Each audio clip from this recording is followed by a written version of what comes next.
Let me tell you about this guy I know, Jack.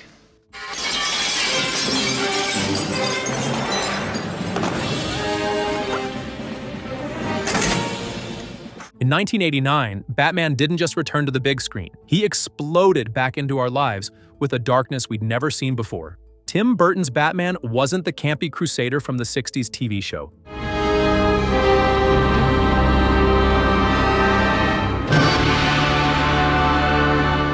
This was something entirely different, entirely dangerous, and entirely unforgettable. But behind Michael Keaton's brooding performance and Jack Nicholson's maniacal Joker lay secrets that would make even the world's greatest detective do a double-take. From casting riots to on-set accidents that nearly killed the Dark Knight himself, these are 20 weird Batman facts from 1989 you never knew, and some of these will shock you more than the Joker's joy buzzer. Number 1. Michael Keaton received death threats.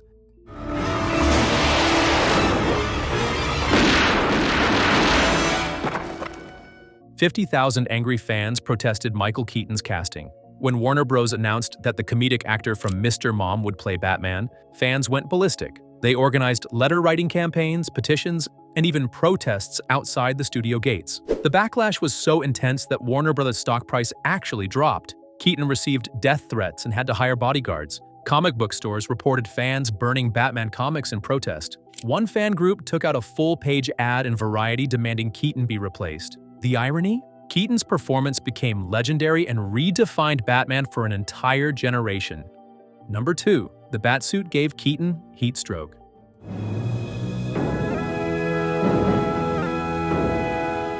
The Batsuit was a medieval torture device. Michael Keaton couldn't turn his head in the costume at all. The suit was so restrictive that he had to turn his entire body to look sideways, which actually made Batman more intimidating. But the real nightmare was the heat. The rubber suit had no ventilation, and under the studio lights, temperatures inside reached over 100 degrees. Keaton lost 15 pounds during filming just from sweating. He could only wear the suit for 30 minutes at a time before risking heat stroke. Between takes, crew members would blow fans directly into the suit to cool him down.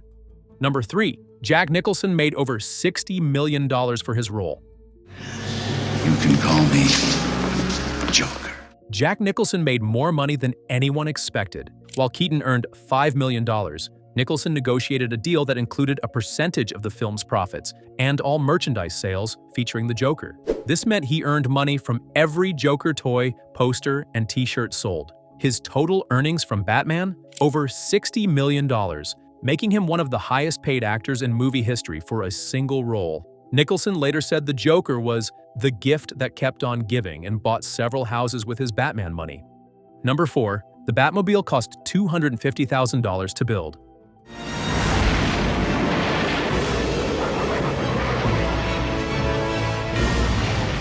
The Batmobile was built around a Chevy Impala chassis. Designer Anton Furst created the iconic vehicle by stretching a car frame and adding a jet engine from a real military aircraft. The engine actually worked and could shoot 25-foot flames, but it was so loud that dialogue had to be dubbed in post-production whenever it was running. The car cost $250,000 to build and was so heavy it cracked the pavement on several streets during filming. Only 2 working Batmobiles were made and 1 caught fire during a stunt, nearly killing the stunt driver. Number 5. This was Danny Elfman's first big-budget film.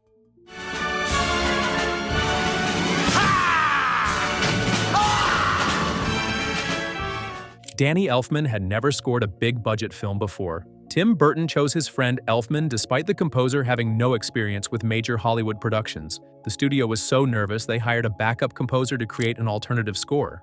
Elfman worked 18-hour days for months, often sleeping in the recording studio. His dark, gothic theme was so different from John Williams' Superman score that executives initially hated it, but when test audiences heard it, they went wild. Elfman's Batman theme became as iconic as the character himself and launched his career as one of Hollywood's top composers. Number 6. Keaton performed many of his own stunts.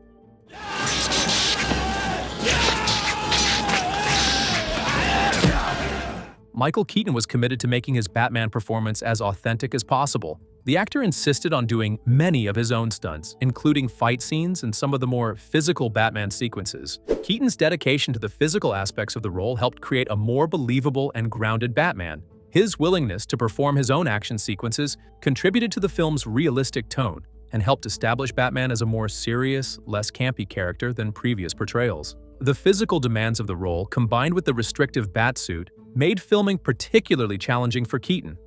Number 7. Prince wanted to play the Joker.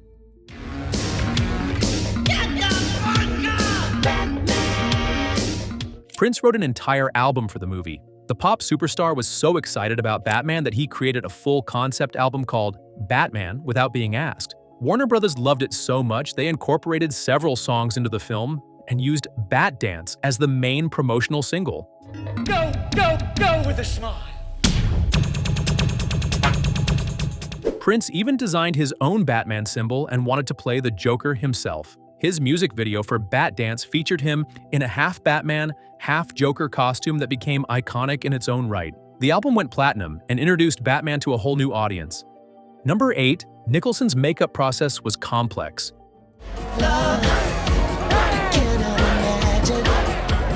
Jack Nicholson's transformation into the Joker required a detailed makeup process that took approximately 90 minutes to 2 hours each day. The makeup team used white acrylic-based paint and custom prosthetic appliances created from face casts of Nicholson's features. Because Nicholson was allergic to spirit gum, the standard adhesive used for prosthetics, the team had to use silicone adhesive instead. The prosthetic smile pieces were semi-permanent during filming but could be removed when needed. This attention to detail in the makeup process helped create the Joker's iconic and unsettling appearance that became central to the character's menacing presence. Number 9. Gotham City was built at Pinewood Studios.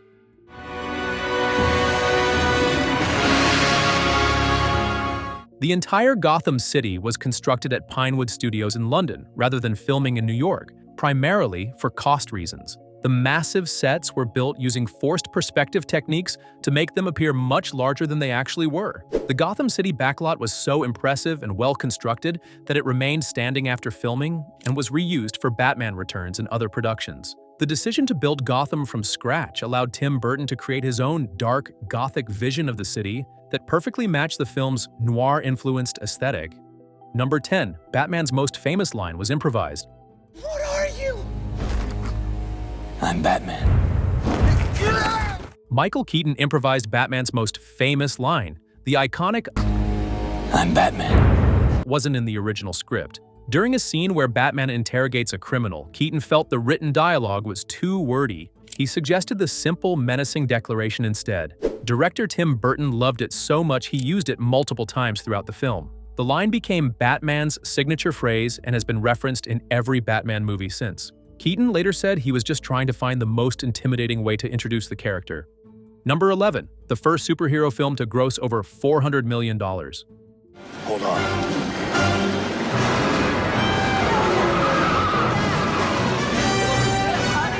The film's dark tone caused a ratings controversy. Warner Bros. Originally wanted a PG rating to sell more toys, but the violence and dark themes earned it a PG-13. This was revolutionary for a superhero movie at the time. Parent groups protested that the film was too scary for children, despite the massive marketing campaign aimed at kids. McDonald's pulled their Batman Happy Meal promotion after complaints. The controversy only increased interest in the film, and it became the first superhero movie to gross over $400 million worldwide. Number 12. Kim Basinger was brought in as a last-minute replacement.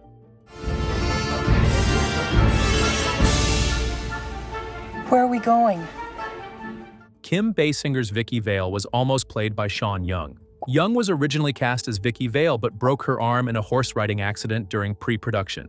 Basinger was brought in as a last-minute replacement and had only 2 weeks to prepare for the role. Young was so devastated that she later showed up uninvited to auditions for Batman Returns dressed as Catwoman, demanding to be cast. Security had to escort her from the building. Basinger, meanwhile, won a Golden Globe nomination for her performance. Number 13. The Batwing was a large-scale model.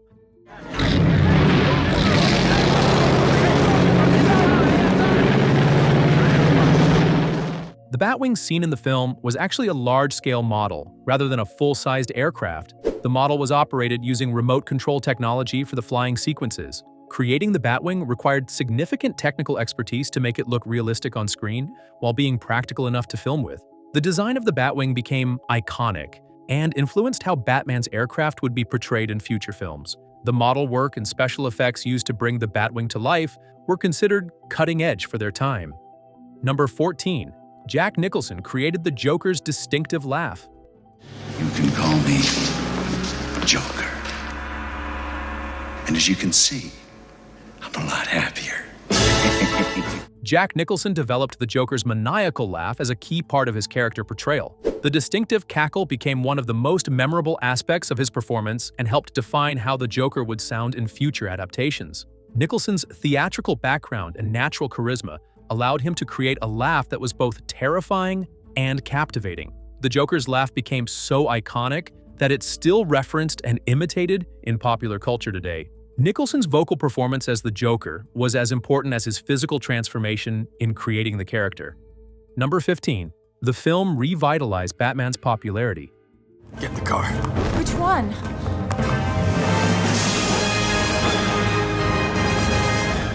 The success of Tim Burton's Batman had a significant positive impact on Batman comic book sales and the character's overall popularity. The film introduced Batman to a new generation of fans who may not have been familiar with the comics. Comic book stores reported increased interest in Batman titles following the film's release. The movie's success helped establish Batman as a major cultural icon and proved that superhero films could be both critically and commercially successful. This paved the way for the modern superhero movie boom that continues today. Number 16. Tim Burton set the tone for all Batman movies that followed. Suggesting is an interesting thing because you don't want it to look you want it to look like you're wounded. Tim Burton never read a Batman comic before directing.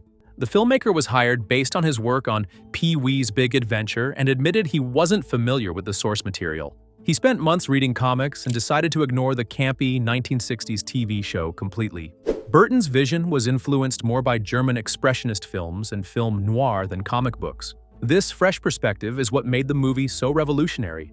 Comic book fans were initially skeptical but embraced Burton's dark interpretation, which became the template for all serious superhero movies that followed. Number 17. The museum scene used replica artworks. For the famous museum vandalism scene where the Joker defaces priceless paintings, the production team created detailed replicas of famous artworks rather than risk damaging originals. The scene required careful planning to achieve the visual impact of the Joker destroying valuable art while ensuring no actual masterpieces were harmed. The museum sequence became one of the film's most memorable scenes, showcasing the Joker's chaotic nature and disregard for beauty and culture. The careful recreation of famous paintings for the scene demonstrated the production team's attention to detail. Number 18. Michael Keaton's Batman voice influenced every Batman actor who came after. It's not exactly a normal world, is it? Why did you bring me here? I mean, you could have sent that stuff to the press yourself.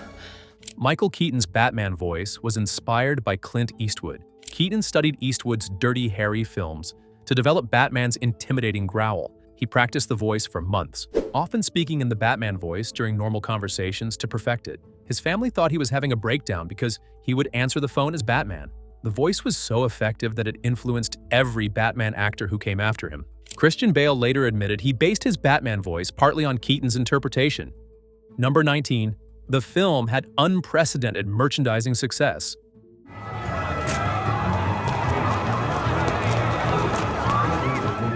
Batman's merchandising campaign was remarkably successful and helped establish the template for modern movie merchandising. Warner Brothers created an extensive line of Batman-related products, from toys and clothing to household items. The merchandising success demonstrated that superhero movies could generate significant revenue beyond just ticket sales. This success influenced how studios would approach merchandising for future blockbuster films. The Batman merchandising campaign showed that audiences were hungry for ways to connect with superhero characters beyond just watching the movies. Number 20. Danny DeVito was cut out of the first film. It's Penguin! I am not a human being! I am an animal! Danny DeVito was supposed to play the Penguin in this film. The original script included the Penguin as a secondary villain, with DeVito already cast in the role. However, the film was running long, and Tim Burton decided to save the character for a sequel. DeVito remained attached to the project and eventually played the Penguin in Batman Returns. This decision allowed the 1989 film to focus entirely on the Batman-Joker dynamic, creating a more streamlined story that many consider superior to its sequel. From casting controversies to on-set disasters, Tim Burton's Batman was as chaotic behind the camera as Gotham City was on screen. But that chaos created something magical. A dark, gothic masterpiece that proved superhero movies could be serious, adult, and absolutely unforgettable. Michael Keaton didn't just wear the cape and cowl, he transformed Batman from a campy TV character into a cinematic icon that still influences superhero movies today. Which of these facts surprised you the most? Let us know in the comments. And if you're craving more behind-the-scenes secrets from the golden age of superhero cinema, hit that subscribe button. We're just getting started on our journey through the cape and cowl classics that made us all believe in heroes. Until next time, stay nostalgic.